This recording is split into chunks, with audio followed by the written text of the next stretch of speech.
они все отрицательные.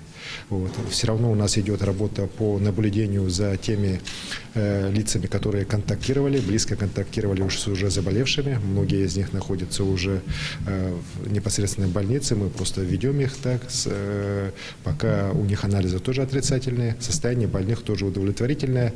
У 3 из них диагностирована пневмония легких, но она абсолютно бессимптомная. Лечение соответствующее тоже проводится.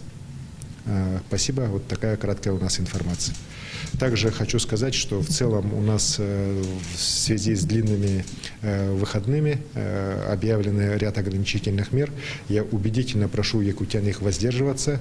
Длинные выходные введены не для того, чтобы мы ходили в гости, ездили друг к другу. Они введены для того, чтобы как раз люди самоизолировались, больше проводили время дома, в кругу семьи.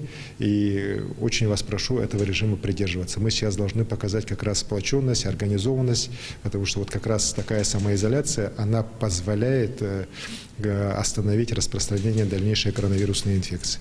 Поэтому такие вот жесткие меры приняты в нескольких городах, регионах страны. Это как раз делается для того, чтобы мы, еще раз говорю, максимально препятствовали распространению. Особая просьба к предпринимателям, просьба отнестись к пониманию этим принимаемым мерам. Они жесткие, они нехорошие. Я тоже не хотел бы их вводить, но я вынужден их вводить для того, чтобы жизнь и здоровье тысяч или наших якутян были надежно защищены. Поэтому просьба вот всем тем, кому нельзя вот до 6 апреля работать, именно чтобы они не работали. Вот. Но я надеюсь, что мы все-таки ситуацию выправим, и после 6 апреля жизнь начнет постепенно входить в нормальное русло. Спасибо.